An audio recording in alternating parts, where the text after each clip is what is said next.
আসসালামু আলাইকুম। স্বাগতম সবাইকে। আজকে এই ভিডিওতে আমরা খুব বেসিক কিন্তু খুব গুরুত্বপূর্ণ একটা টপিক নিয়ে কথা বলব। Financial markets overview.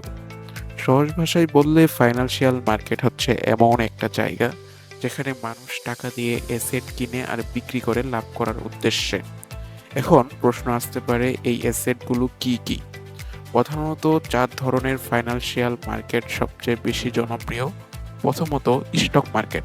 এখানে কোম্পানির শেয়ার কেনা-বেচা হয়, যেমন অ্যাপল, গুগল, টেসলা ইত্যাদি। দ্বিতীয় ফরেক্স মার্কেট। এখানে এক দেশের কারেন্সির সাথে আরেক দেশের কারেন্সি ট্রেড করা হয়, যেমন ইউরো ইউএসডি, ইউএসডি জেপিওয়াই। তৃতীয়ত হচ্ছে কমোডিটিস মার্কেট। এখানে gold, silver, well, natural gas এবং এর মতো জিনিস ট্রেড করা হয় আরকি। মানে গোল্ড, সিলভার, ওয়েল এগুলাই। চতুর্থত হচ্ছে ক্রিপ্টো মার্কেট। এখানে বিটকয়েন, ইথেরিয়ামের মতো ডিজিটাল কারেন্সি ট্রেড করা হয়। এখন মার্কেট কেন নাড়াচাড়া করে? মার্কেট যে নাড়াচাড়া করে উপরে যায়, নিচে আসে এটা কেন হয়? মূলত ৩ টা কারণে এরকম হয়।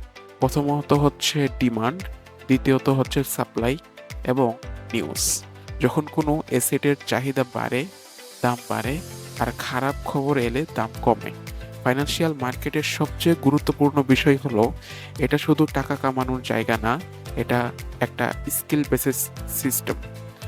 যে যত বেশি শিখে, মার্কেটকে যত ভালো বুঝে, সে তত ভালো সিদ্ধান্ত নিতে পারে।